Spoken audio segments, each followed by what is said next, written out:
빌립보서 3장 4절부터 9절까지입니다.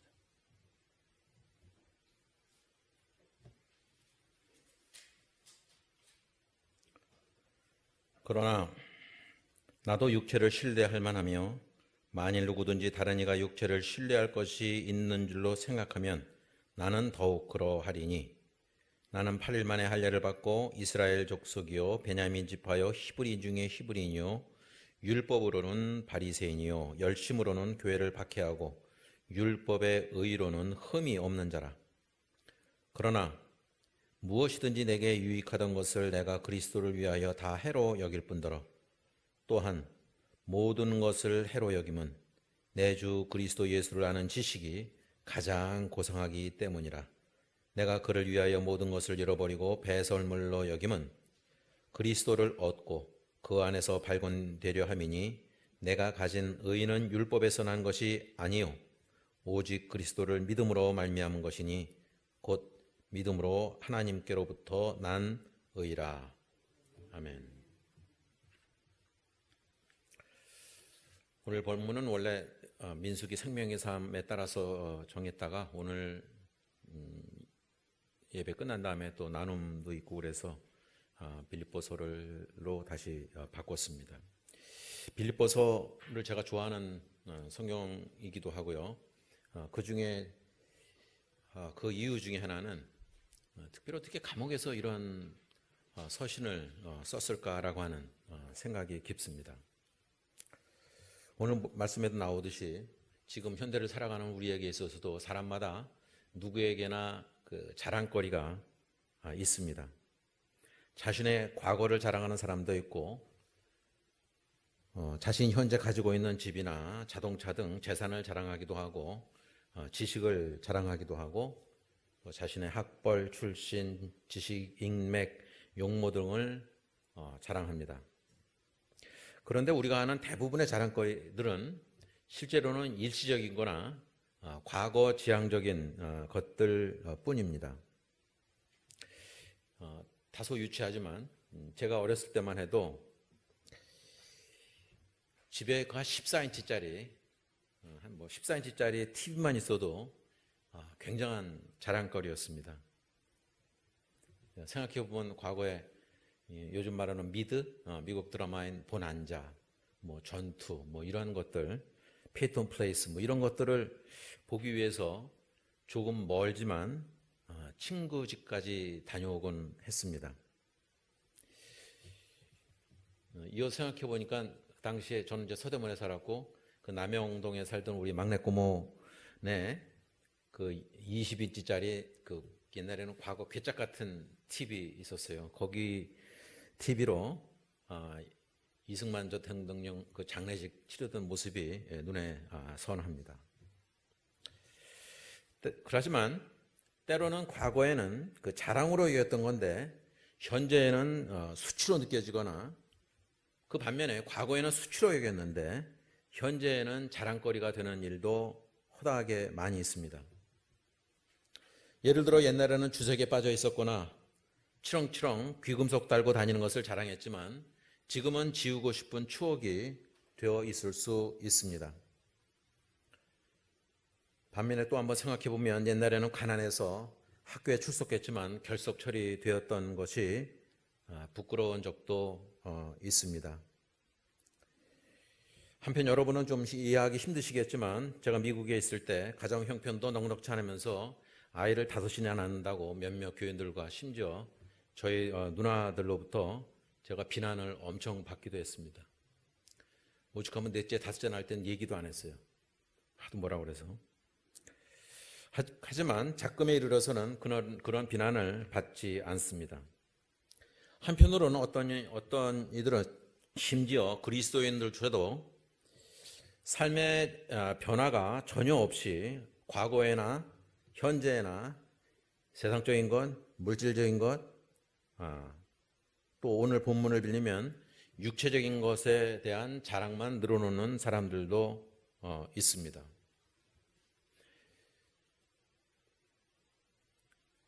이제 어느 정도 여러 가지 것들을 저도 이제 마무리 단계에 있지만 가끔 말씀 쪽방촌에 관한 얘기를 하면은 제가 가슴이 아플 때가 참 많아요. 그 수급비 얼마 되지도 않는데 수급비만 받으면 담배부터 사놔요. 잘못된 줄 알면서 어쩌다가 저하고 만나거나 그러면 서울역 근처에서 만나기만 하면 그냥 숨기려고 그냥 애를 씁니다. 그게 아닌 줄 알면서 그 얼마 안 되는데 그걸로 제가 보기엔 낭비를 하고 남의 도움을 받고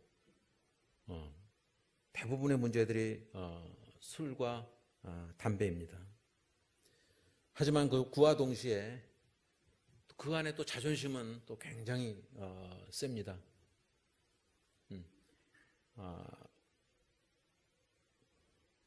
옷이라든지 이런 걸 갖다 놓으면 누가 이제 정리는 합니다만 많은 경우 또 이렇게 패션 있는 거 그런 걸 또 다 압니다. 그래서 잘 그것도 걸러내야 돼요. 한 번은 제 딸이 사준 자켓, 저도 이제 그걸 오래 입고 있었다만 그거를 달라고 그러더라고요. 그래서 제가 이건 딸이 선물한 건데 이거는 좀 내가 좀 드리기가 그렇다고.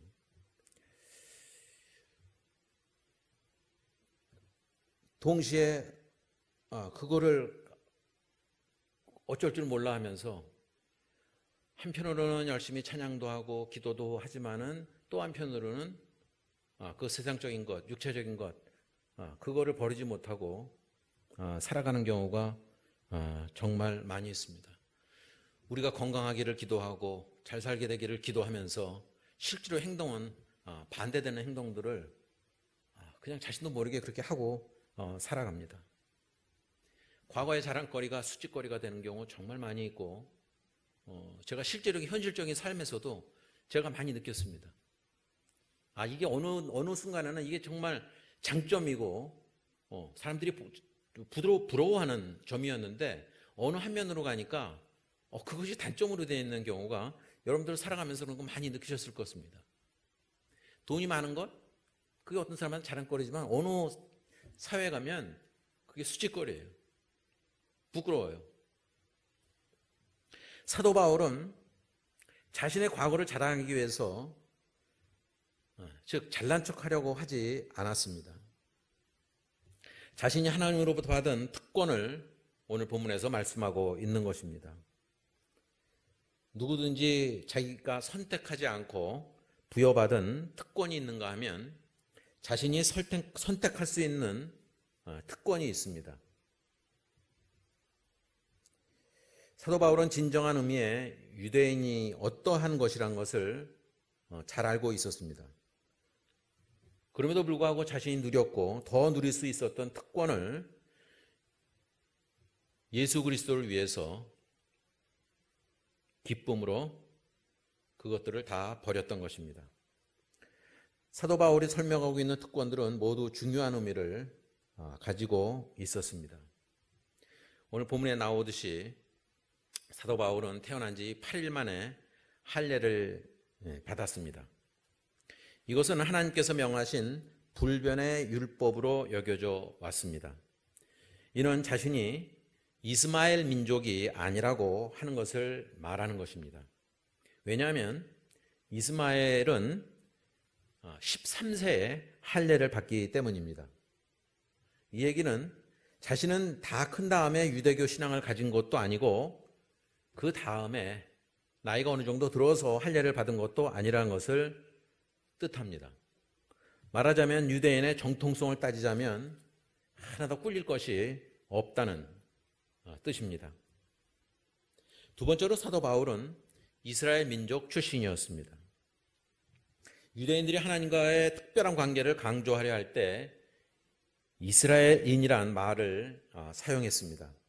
즉 자기들만이 그 유산을 계승했다고 믿었습니다. 실제로 이스마엘도 아브라함의 자손이긴 하지만 그 조상을 하나님께서 이스라엘이라는 이름으로 부를 수 있는 야곱까지 거슬러 올라갈 수 있는 것은 아니었고 그것은 오로지 이스라엘 뿐이었습니다.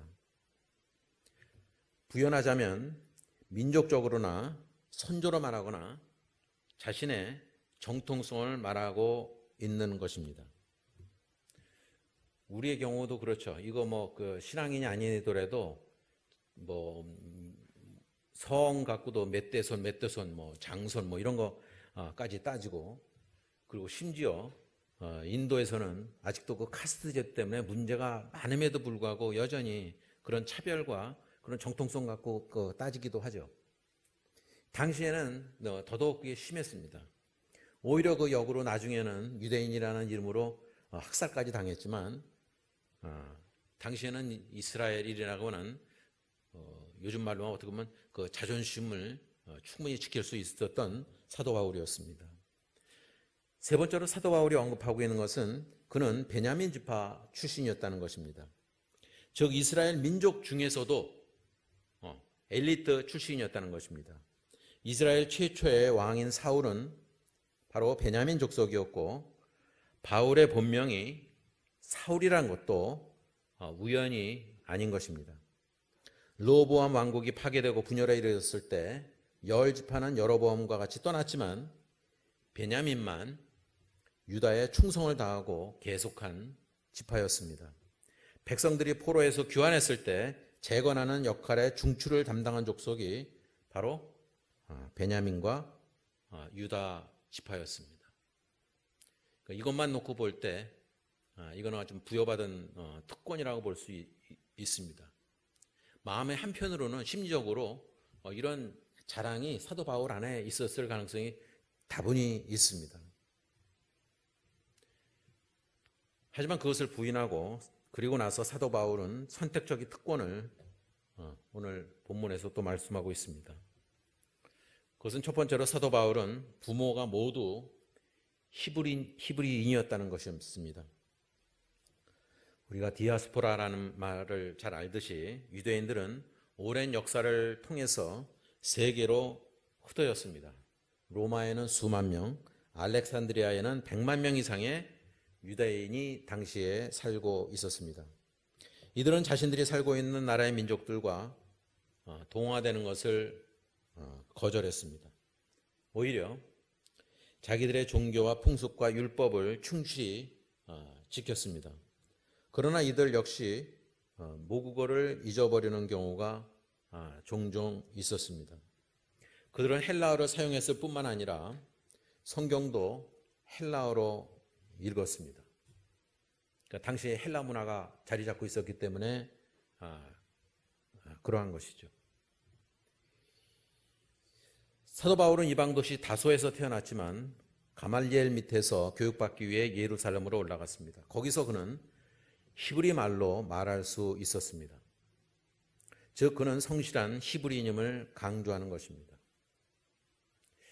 자, 이런 맥락에서 놓고 보면 지금도 유대인들의 경우는 참 우리가 생각해 볼 점이 정말 많이 있습니다. 여러분들이 알다시피 세계의 경제를 많은 유대인들이 좌우하고 있고, 특별히 미국의 경제에 있어서는 말할 나위도 없습니다. 그런데 미국뿐만 아니라 특별히 러시아의 옛날에 소련 그쪽에도 유대인들이 많이 살고 있었고, 또 특별히 다른 분야는 몰라도 제가 잘 아는 음악계의 경우는 유대인들의 영향력이 얼마나 큰지 말할 수 없습니다. 정말 상상을 초월할 정도입니다.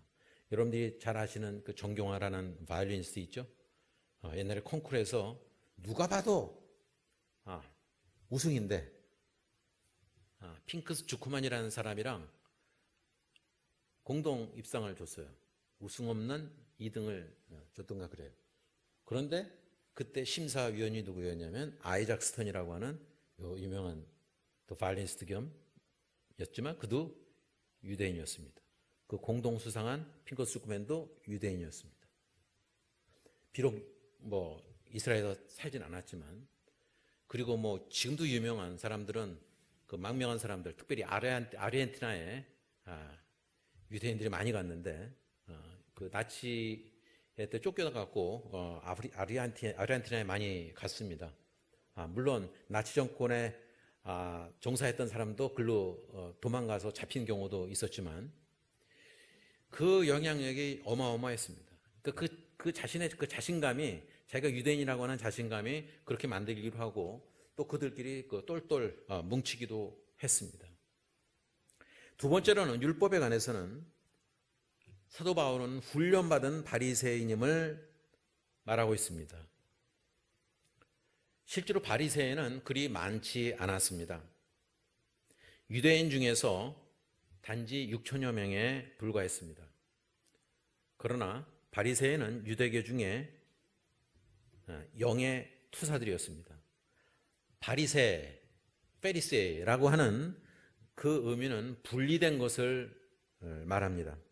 바리새인은 인생의 단 하나의 목적이요 의무인 율법을 지키기 위해서 일상생활 및 또 자기가 살아가는 모든 전반에서 자기들을 분리시켰습니다. 이런 현상들은 나중에 지금 현대 19세기에 지금 우리가 말하자고는 이단들이 생겨나고 하는, 저는 그 토대가 되지도 않았나라는 생각을 합니다. 예를 들어서 엘렌 화이트의 안식교, 제7일 안식교회 같은 경우도 그렇고요. 그 다음에 여러분들이 잘 아는 몰몬교도 마찬가지입니다. 조셉 스미스라는 사람을 통해서 몰몬 경전을 만들고, 사실은 그것이 아이오와나 그쪽의 동북부, 중동북부 정도죠. 거기에 터전을 했지만 이제 밀려나갔고 쭉 서부 쪽으로 와서 자리 잡은 것이 여러분들이 잘 아는 유타주에 있는 솔트레이크 시티의 본부를 잡게 된 계기도 있죠. 자기들만의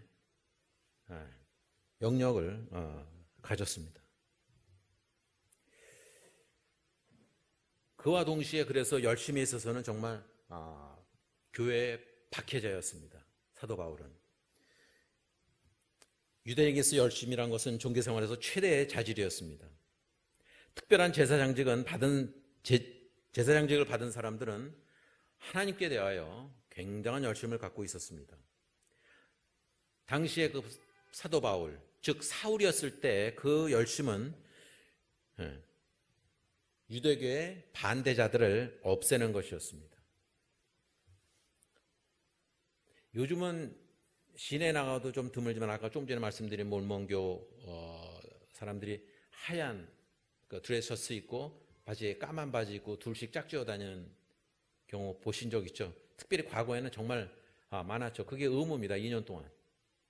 선교사 그거를 해야 돼요. 그러면 한국의 많은 사람들이, 젊은이들이 영어 배우겠다고 같이 해서. 근데 그런 열심들이 지금도 대단합니다.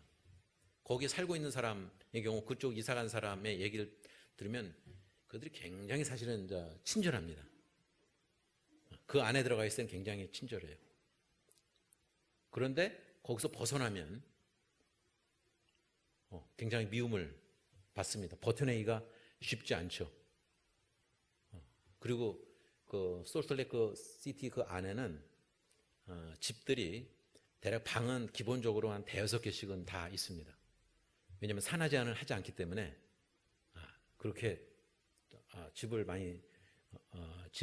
지을 때 방을 여러 개 짓습니다. 그래서 저보고도 그런 얘기들을 많이 했어요. 사람들 잘 모르니까 혹시 저보고 캐톨릭이냐 그러고, 혹시 몰몬이냐 그러고, 산화 제한하지 않는 것처럼 보이니까 그렇게 오해를 받은 적도 있습니다. 근데 그들의 그 열심이란 것은 정말 대단합니다. 바울은 자신의 과거에 대한 수치를 부끄러워하지 않냐고 모두 고백했습니다.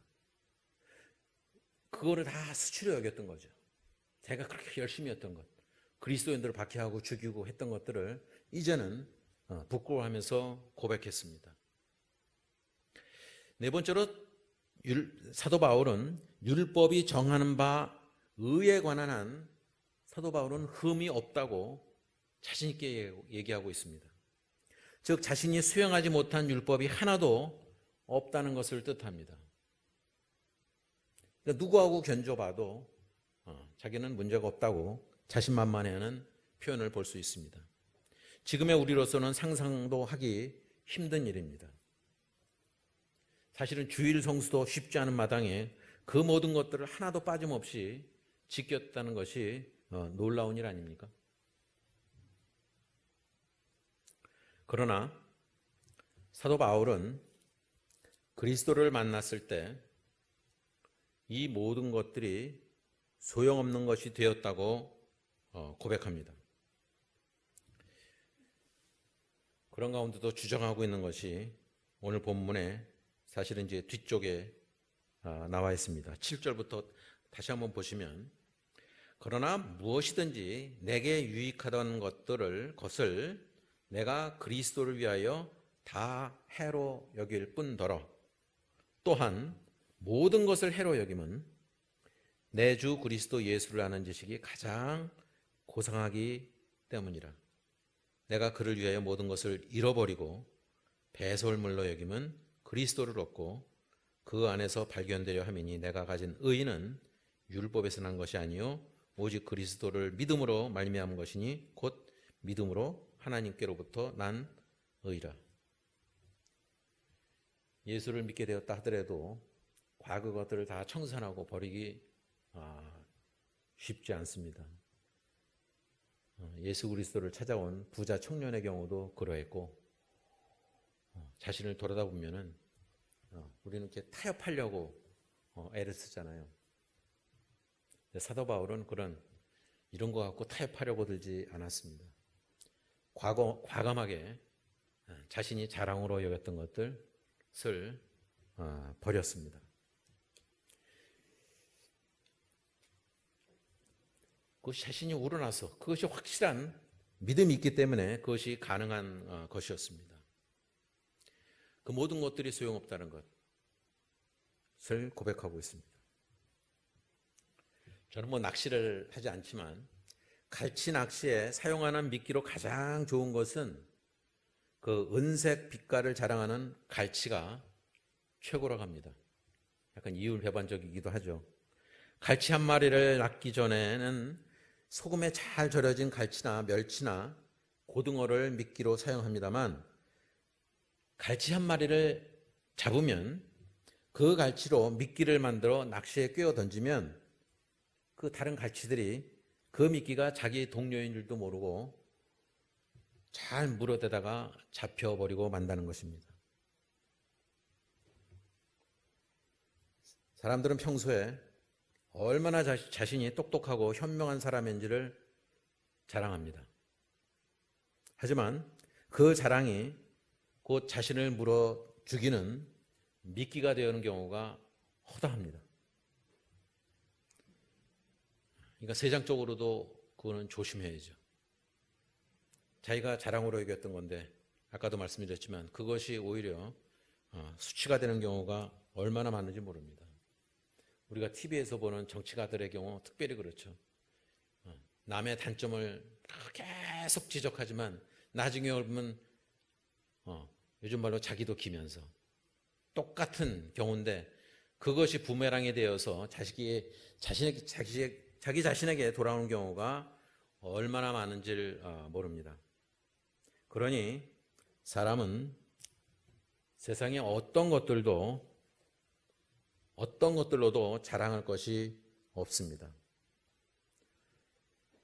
사도 바울은 이렇게 말합니다. 고린도후서 11장 30절에 보면 내가 부득불 자랑할진대 나의 약한 것을 자랑하리라. 자기가 높다고 생각하고 자기가 잘났다고 생각하면 남이 도와주질 않아요. 지금은 돌아가셨지만 여러분들 강영호 박사라는 분 이름 기억하시죠? 시각장애인이었고 그 조지 부시 대통령 때 백악관에 입성한 분, 두 아들도 잘 키웠죠. 그분의 간증에서 들었던 것 중에 기억에 남는 것은 자기가 그것도 참 긍정적인 생각이죠. 어떻게 보면 자기가 시각장애인이기 때문에 자기를 이용해 먹으려고 하는 사람보다는 자신을 도우려고 하는 사람들이 훨씬 주변에 많았다는 거예요. 자기는 장애인이었지만 그래서 하나님께 감사할 수 있었고 그것이 하나도 자기는 수치거리로 생각지 않았다는 거죠. 그리고 그 일로 통해서 다른 사람들에게 부끄러움을 주고 오히려 다른 사람들을 도전할 수 있게끔 만드는 계기가 되었다는 것이죠. 자기 주변에는 자기 자신을 돕는 사람들이 정말 많았다는 것을 간증해서 얘기하고 있었습니다. 생각해보면 사도 바울처럼 자신을 드러내고 자랑거리들이 많은 사람들도 거의 없을 것입니다. 그럼에도 불구하고 사도 바울은 자신이 자랑할 수 있는 요소들을 하나도 자랑하지 않고 오히려 자신의 약한 것을 자랑하고 있습니다. 아마 이것들은 젊었을 때나 어린 시절에는 그걸 깨닫지 못하는 경우가 많죠. 자기의 꿈대로 살아가고자 하고 그리고 자기가 가진 것을 통해서 흔히 말하는 요즘 말하는 그 금수저를 그대로 유지하려고 합니다. 물론 시대가 변했기 때문에 과거에 우리가 유행했던 말들, 뭐 개천에서 욕나는 것은 현대사회는 별로 적응이 되는 것 같지 않아요. 과거에는 정말 힘든 시절에는 그걸 버텨내서 이기려고 정말 애를 많이 썼죠. 지금 생각해보면 정말 끔찍하지 않습니까? 지금 그렇게 누가 갈까요? 그 독일에 광부로 가거나 그 간호사로 외화를 벌기 위해서 가는 것, 사우디아라비아의 그 40도, 50도 되는 더위와 싸워가면서 이겼던 것, 또 어찌 보면 미국이 압력에 의해서 월남전까지 참전해가고 목숨까지 바쳐가면서 그런 삶을 우리가 살아왔는데 지금 이 시대에 있어서 이제 잘 살게 되었을 때 우린 과거에 그런 것들을 다 잊고 살아가는 것은 아닌지 우리가 돌아봐야 됩니다. 믿음의 경우도 마찬가지입니다. 과거에 몇십 년 전에는 정말 애절하게 하나님을 찾고 하나님 도와달라고 애를 썼죠. 근데 지금 생각해보면 다분히 그냥 육체적인 것 아니면 경제적인 것 그런 걸로 인해서 잘 살게 해달라고 기도만 했던 건 아닌지 우리가 스스로 돌아봐야 됩니다. 사도 바울은 자신이 약할 때 하나님의 전폭적인 지지와 사랑 그리고 은혜를 받을 수 있었다는 것을 잘 깨달았기 때문입니다. 제가 잘난 것이 아니고 정말 인간적으로는 자랑할 것이 많음에도 불구하고 그것 때문이 아니라 하나님의 은혜라는 것을 사도 바울은 고백하고 있습니다. 그러니까 사도 바울의 자랑거리는 오늘 본문에서 보듯이 오직 그리스도를 믿음으로 말미암은 것이니 곧 믿음으로써 하나님께로부터 난 의라. 그것만을 추구했던 것입니다. 사도 바울은 예수 그리스도가 주는 기쁨과 평안 그거 외에 없었습니다. 그것과 비교할 것이 세상에는 아무것도 없음을 깨달았습니다. 우리 옛날에 샘표 간장 표 중에 먹어봐야 맛을 알지 라는 그런 말이 굉장히 유행했었죠. 먹어봐야 맛을 알지. 이런 큰 여기 코스코나 또 아니면 이마트나 대형 마트에 가보면 시식 코너가 있습니다. 맛배기라고 그러죠. 그걸 줘서 그 상품을 사게 만드는 거죠. 근데 제가 보니까 저는 그거 정말 잘 안 먹는데 지나가면 그걸로 배 채우는 사람도 꽤 있던데. 근데 사실 그 목적은 그걸 맛배기를 주면서 그 상품을 팔기 위한 것이었죠. 그러니까 우리가 복음을 전하는 것, 복음의 어떤 맛, 그걸 보면 복음을 받아들이게 되는데 요즘 현대인들은 이제 약아서 그러지 않습니다. 마치 그거 맛을 보고서 그냥 지나치지 그거 현혹되거나 그런 사람들 별로 많지 않은 것 같아요. 특별한 경우 그럴 수 있지만 그런데 그와 마찬가지로 세상을 향한 그 복음의 맛을 사실은 우리 교회가 감당해야 되는 것입니다. 교회가 할 역할을 뜻하고 있습니다. 우리가 10의 1조를 생각하듯이 세상에 그런 것을 뿌렸을 때 실제로는 10의 1이 아니라 100분의 1만, 100의 1만 건져도 대단한 성과라고 그래요. 그런데 인간은 자신의 욕심 때문에 놓을 것을 놓지 못하는 경우가 정말 많이 있습니다. 더 중요한 것들을 놓치는 경우가 많이 있죠. 갓난아기는 손에 사탕을 쥐고 있다가 더 맛있게 보이는 초콜릿이라도 보면 손에 있던 사탕을 미련 없이 버립니다. 그거는 참 신기해요. 어떻게 그 좋은 것은 아는지 몰라요. 과거에 아이들 어렸을 때 뭐 그 마켓이라도 가면은 뭘 하나 고른다고 그러면은 어른들은 세일하는 것, 좀 싼 거 이렇게 눈에 띄어서 그거 집으려고 하면 그 애들이 경제관념이 분명히 없음에도 불구하고 신기할 정도로 가장 비싼 것만 손에 쥐어요. 그러니까 본능적으로 그걸 잘 아는 거예요. 그러니까 우리의 본능이 그대로 사실은 그런 것들을 갖고 있습니다. 그 갓난아이가 사탕 버리고 초콜릿 얻는 거는 그 초콜릿을 얻기 위함입니다. 손에 있는 것을 놔요, 그래도. 근데 어른이 되면 놓질 못하고 두 개 다 가지려고 그럽니다. 꾀를 냅니다. 두 가지를 다 취할 수 있는 방법을 모색을 합니다. 그러다 보니 멸망으로 가게 되는 거죠. 하나님의 것과 세상의 것을 동시에 다 취하려고 하는 것이 현재 우리 그리스도인들의 모습 아닌가라는 생각을 갖습니다. 그러하니 믿음으로 가는 것, 예수님께서도 그렇게 말씀하셨고 사도 바울도 그렇게 얘기하고 있고 둘을 다 취할 수는 없는 것입니다. 우리 가운데 정말로 하나님의 것, 하나님께서 원하시는 바를 깨닫고 하나님께서 원하시는 바대로 살아가는 것이 우리 그리스도인의 목표가 되어야 될 것입니다. 과거에 자랑할 것들을 과감하게 버리고 정말로 본문에 나오는 그 배설물처럼 여길 수 있는 용기가 우리에게 필요합니다. 우리의 남은 인생 동안에 하나님께서 원하시는 것을 취할 때 우리가 자랑 삼았던 것들을 과감히 버릴 수 있는 우리 모두가 되기를 예수님의 이름으로 축원합니다.